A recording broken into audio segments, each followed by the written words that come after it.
Muito bem. Iniciando, então, a correção do nosso segundo simulado, tá? O pessoal está lá no grupo do Telegram recebeu, o pessoal da minha mentoria recebeu também. Então, não é por falta de recebimento que a gente não vai fazer o simulado 2, tá? Continuamos na prova dos Correios, 2011, uma prova muito bem aplicada pela Banca CESP, Sebrasp. Essa questão de número 11, ela tinha 3 questões do mesmo assunto, tá? A primeira foi aquela que a gente fez na semana passada, do MDC, que era uma questão muito boa, a última do simulado 1, para mim a melhor questão da prova. E aqui ele segue, falando do piso de medidas apresentadas, e fala que para assentar o ladrilho são utilizados 2 quilos de argamassa por metro quadrado. E ele é vendido em sacos de 3 quilos. Então, qual é a quantidade necessária de sacos de argamassa necessárias para fazer esse serviço? Então, primeiramente, o que eu precisava aqui, gente? Calcular a área total a ser pavimentada, né? Então, área, gente, é um conceito que mesmo quem não viu geometria plana tem que entender, que vai ser fruto daqueles dois valores ali. Vai ser 3,52 multiplicado por 4,16, tudo bem? E aí? E aí que eu tenho que fazer essa multiplicação. Vou usar aqui a minha calculadora para a gente não perder muito tempo, mas você tem que fazer na mão, né? E aí se virem nos 30, tá?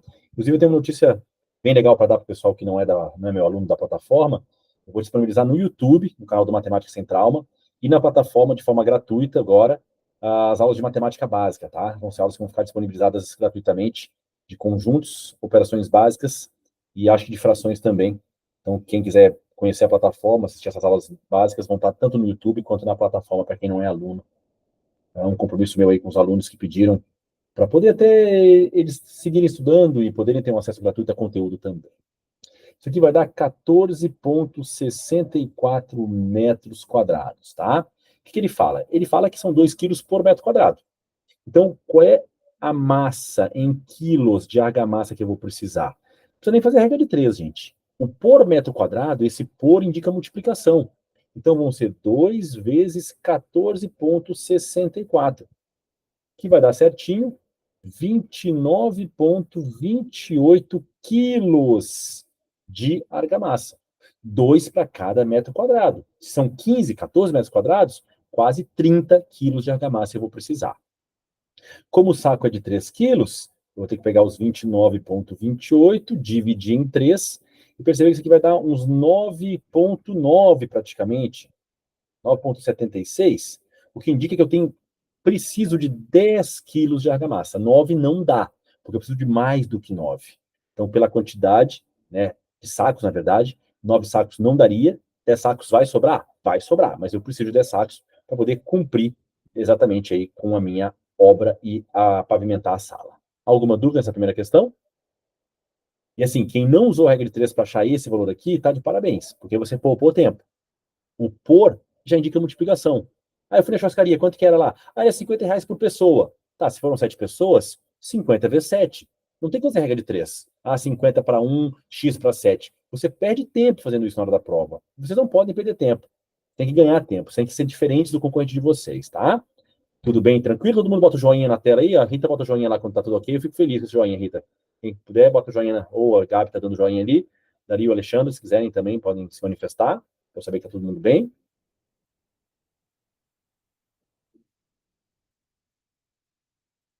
Tranquilo? Aí vem a questão do número 2, que é o mesmo texto de apoio, mesma ideia. E aí o que ele fala? Ele fala o seguinte. Suponha que a despesa com mão de obra material seria de R$ 1.000 por metro quadrado. Observe que, de novo, ele vai envolver a área nisso tudo. E o cara só tem R$ 10.000 para fazer essa reforma. Então, aplicando esse montante a uma taxa de juros simples de 8%, durante quanto tempo ele precisa aplicar isso aí para poder fazer, de fato, a reforma? Então, de novo, eu precisaria, mais uma vez, da área a ser reformada. Nós já temos esse cálculo da questão anterior. Vai dar lá certinho 14 ponto alguma coisa. 14,64. E como ele cobra R$ 1.000 por metro quadrado, o custo, então, vai ser de 14,64 vezes 1.000. Quando eu multiplicar por 10, a vírgula pula uma casa. Por 100, 2. Por 1.000, 3. Então, o custo vai ser de 14.640, R$ 14.640. Tá, mas ele tem só 10 mil. Então, ele tem 10 mil e vai precisar que o dinheiro dele cresça a uma taxa de 8% ao mês, em juros simples. A melhor maneira de fazer isso aqui era pegar os 4.640 que faltam para ele. Por quê? Porque ele tem 10 mil e a obra custa 14.640. E dividir isso pela taxa de 8%. Tudo bem? Isso era uma das opções. Na verdade não. Na verdade não pode fazer isso não. Peraí. Na verdade eu teria que dividir isso. Se eu jogar na forma do juro composto, esse é os juros. Meu capital aqui é 10 mil, a taxa de 8% e o tempo que eu estou procurando. Tá? Ou se não quiser usar a fórmula, que seria a lógica que eu prefiro que use, é entender que eu preciso achar R$ 4.640. 43, na verdade? 140, 140. Eu botei arredondado lá. E aí o que acontece? A cada mês, por mês, tá? Por mês, eu ganho 8% de 10 mil. Como é juros simples, é sempre o mesmo valor de juros, juro é constante. Por mês eu ganho R$ 800. Então é só pegar 4.640 e dividir em blocos de 800. Perceber que vai dar 6 blocos de 800. Se a cada mês eu ganhar R$ 800, em 6 meses eu vou ganhar 4.800, o que paga essa conta aqui, gabarito 6 meses. Ah, eu prefiro jogar na fórmula. Tá bom, você vai ficar engessado numa fórmula. É melhor você entender a lógica. Juros simples é sempre lógico, é sempre proporcional. O que eu fiz ali foi ir pela proporção. Tudo bem, gente? Então, se eu me dou conta que eu ganho R$ 800 por mês no meu investimento, 2 meses, 1.600. 3 meses, 2.400. 4 meses, 3.200. 5 meses, 4.000. 6 meses, 4.800. Eu consigo cumprir com o que está faltando. Tudo bem. Questão número 3. Uma questão que parece difícil, mas ela é fácil. Porque ele fala que das correspondências, então a minha referência são as correspondências totais, o Carlos passa 7/10 para o Jorge, e desses 7/10, o Jorge passa 3/5 dos 7/10 para o Marcos. Com relação à quantidade de correspondências que Carlos deveria entregar, né, todas, 100%, quantas coube a Marcos. Então, é a situação que eu tenho que entender o seguinte, ó. O Carlos tinha 10/10 do total de X das correspondências. Aí ele vai lá e passa 7/10 de X para o Jorge. Perfeito. Ok.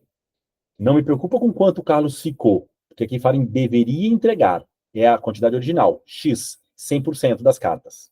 Não o que sobrou para ele. Aí o Jorge pega isso aqui e entrega 3/5 dessas, ó. Dessas aqui, ó. A referência são aquelas que o Jorge recebeu. Das que o Jorge recebe, ele pega 3/5 desses 7/10 de X e passa para o Marcos.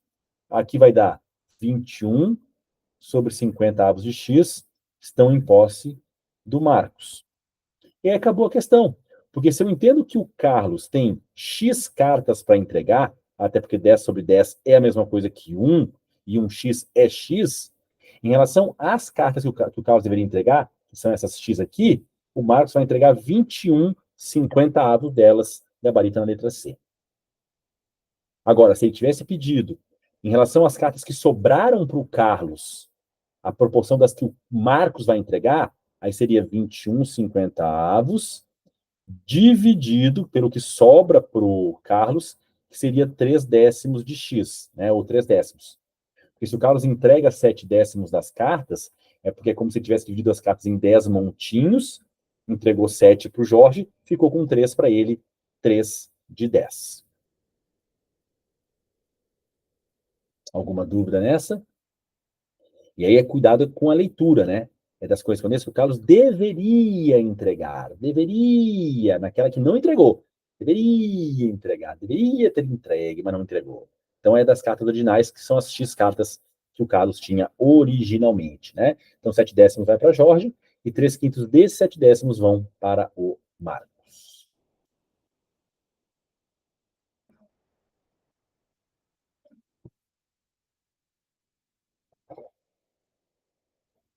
Pode falar, Gabi. Eu me atrapalhei na interpretação. Eu fiz errado. Não tem problema. O que você errou? Eu fiz, eu fiz ali, essa que tu fez por último. Uhum.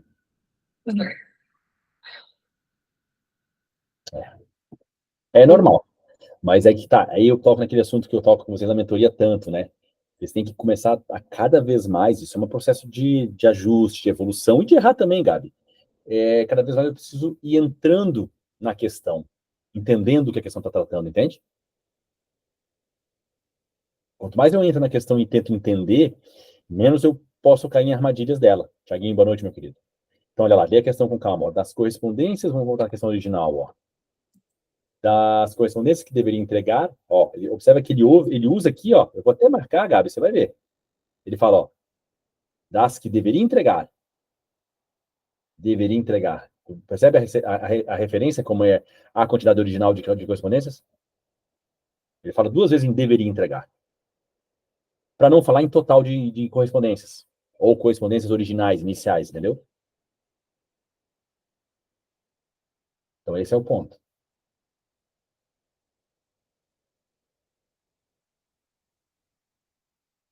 Tá, mas conseguiu entender por que estava errado? Questão de número 4. Sim, consegui. Eu entendi agora. Tá, tranquilo. Questão de número 4. Para mim, sem dúvida, a questão mais difícil desse simulado, tá? Sem dúvida. O que ele fala ali? Em um bairro onde as casas foram todas construídas de acordo com um projeto padrão, os lotes têm 12 metros de frente, cada lote, a caixa de correspondências fica sempre na mesma posição, fosse, né? E os postes espaçados de 50 em 50 metros. O carteiro que entrega correspondências nesse bairro percebeu que a caixa de correspondência da primeira casa da rua, bastante longa, fica exatamente atrás de um poste, ou seja, a caixa de correspondência e o poste estão na mesma posição, estão alinhados. Nesse caso, caminhando nessa rua, desconsiderando os possíveis espaços entre dois lotes vizinhos, até que encontre a próxima caixa de correspondência atrás de um poste, qual é a distância que ele vai percorrer? Gente, se eu desenhar, ninguém acredita. Eu vou ter que vários lotezinhos, todos com 12 metros de frente. As correspondências, os postes, vão estar sempre na mesma posição. Como se fosse uma coisa, né, regrada, uniforme. Na primeira casa, o poste também ficou ali junto.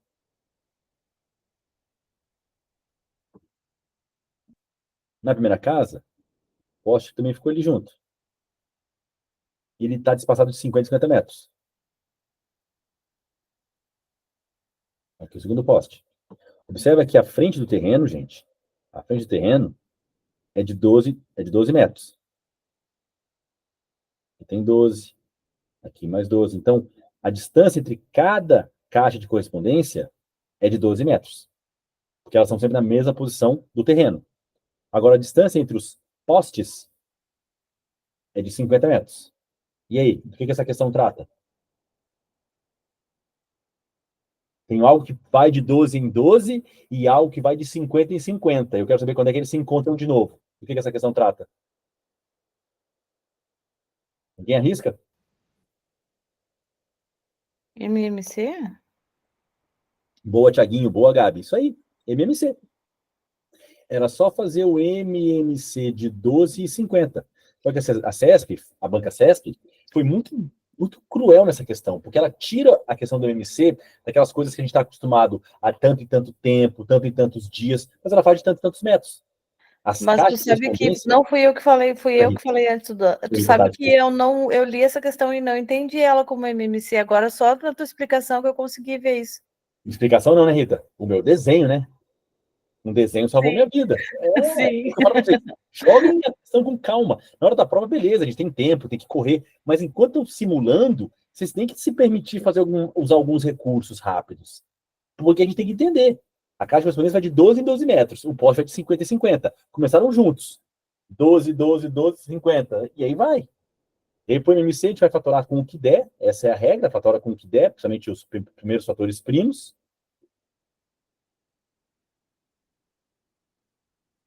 E deu. 2 vezes 2, 4. Vezes 3, 12. V5, 60. V5, 300. Ou seja, a cada 300 metros há o encontro do poste com a caixa de correspondência. E essa questão é igual aquela do MDC do simulado 1. Ela não é difícil de resolver. O problema é eu entender que é sobre isso que ela está falando. E essa parte de identificação dos conteúdos, gente, ela vem de treino. O objetivo desses simulados que eu estou fazendo ao longo do mês de setembro, a gente vai ter ainda mais uns 5 ou 6, até mais se bobear, é a gente começar e continuar entrando nas questões. Estou com 2 provas prontas para trabalhar com vocês. Inclusive a da VUNESP do fim de semana agora que o Dario fez vai ser feita nesses simulados, tá? E vou fazer a do TJ Rio Grande do Sul também em breve. Algumas questões, que são provas muito boas. Então a gente tem que começar a brincar, vai brincar com o simulado, vai tentar fazer, tentar desenhar, porque tu viu que o meu desenho, Rita, salvou a tua vida, né? E o meu desenho é feio, porque o meu desenho é eu desenho mal. Sim, mas exatamente isso que eu ia te falar. Como a gente vê tu fazendo ali, que é treino, né? É só fazendo questões para tu conseguir enxergar. Não adianta. Exatamente. Sibeli, boa noite, seja bem-vinda. Exatamente. A questão do treino, gente, é para a gente poder criar essa naturalidade. Por que eu olho e bato o olho e já sei? Não é porque eu sou mais inteligente que vocês, não sou. Se eu fosse inteligente, eu estava fazendo concurso público, não dando aula. Eu ia ser muito mais rico e muito mais tranquilo. Minha vida ia ser muito mais calma do que ela é. Eu tenho mais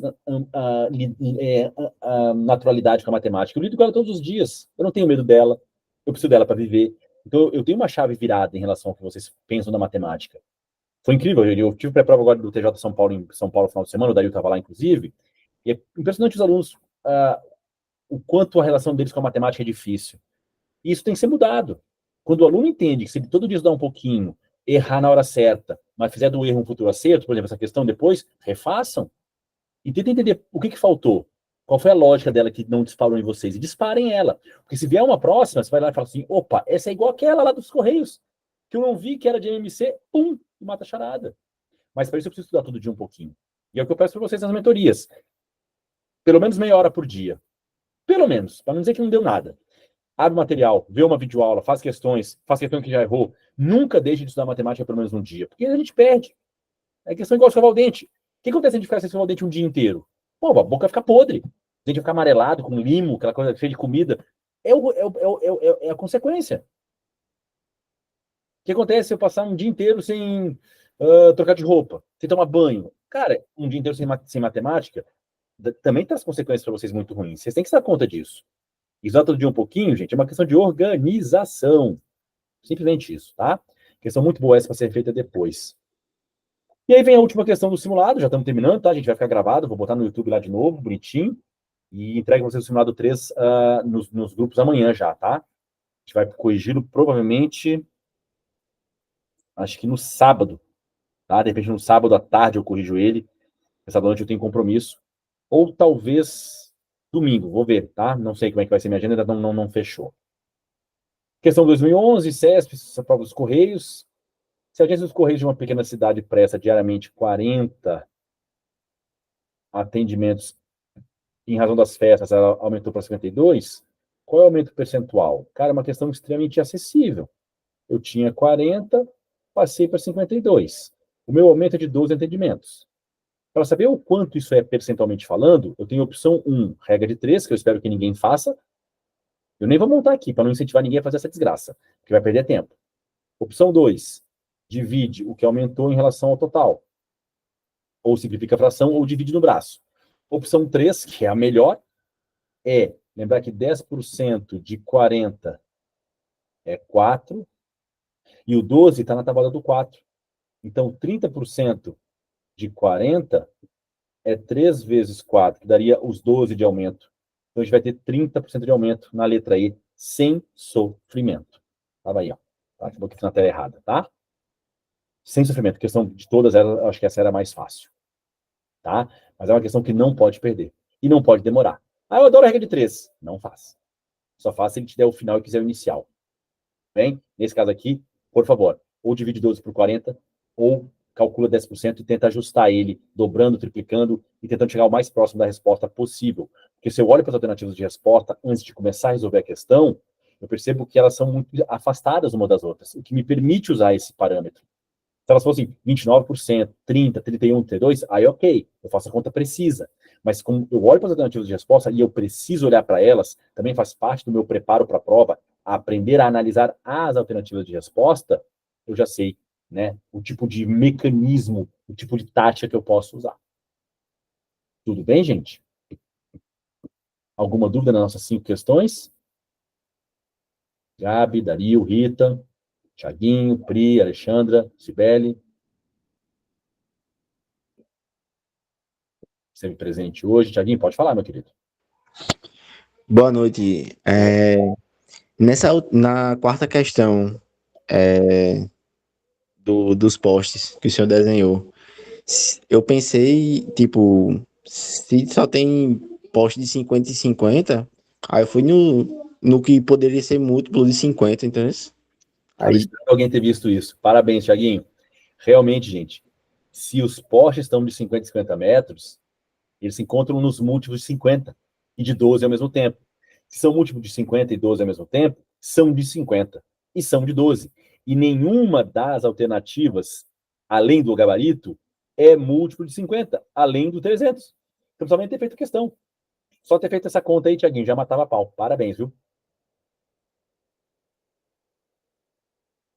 Gabi, pode falar. Mas eu fiz, Duda, eu fiz o teu desenho, só que mesmo assim eu não consegui chegar lá.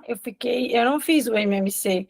E daí eu não consegui chegar lá. Daí agora que o Thiago falou, deu o clique que faltava na minha cabeça quando eu estava tentando fazer.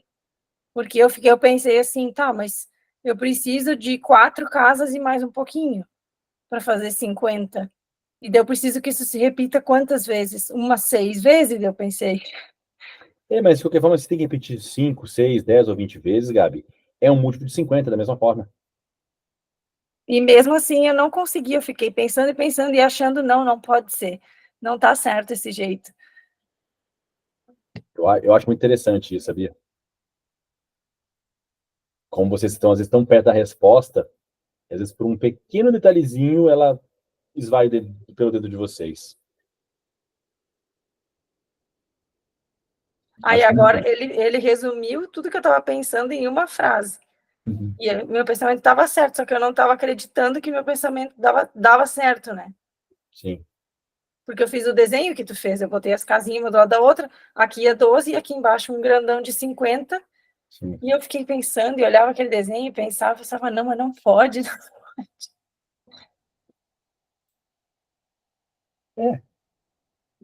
Ele tem que fazer uma autocrítica. Por que eu não consegui fazer? Eu fui tão longe, fui tão perto da questão.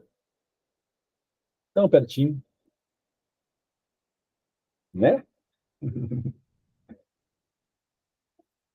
Faz parte, gata. Antes agora do que na hora da prova, né? Na hora da prova, tu perdeu uma questão de repente, por essa desatenção, ou por não acreditar, né, suficientemente em ti. Eu acho que às vezes falta um pouco de vocês acreditarem em vocês também. Né? Não erre 2 vezes isso, tá, Gabi? É tipo questão que já errou a sua cota. Sim. Erra de novo.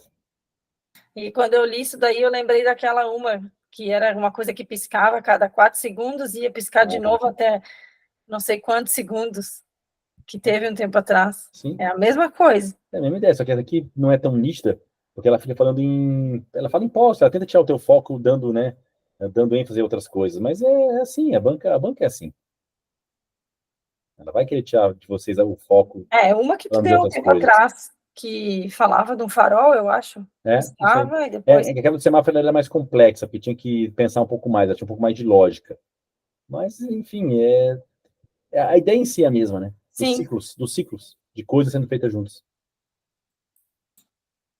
Sim. Tranquilo? Mais alguém mais quer observar alguma questão, alguma coisa sobre as questões? Thiaguinho, parabéns pela observação, tá? Estava esperando alguém se dar conta disso aí. Alguém mais?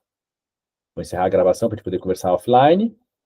Agradecendo aí quem estiver assistindo no YouTube, se inscreve no canal, deixa o seu like, aquelas coisas todas que o Cão fala muito aqui, né? Se inscreve no canal, deixa o seu like, curte, compartilha. Encerrando a gravação e depois eu posto lá.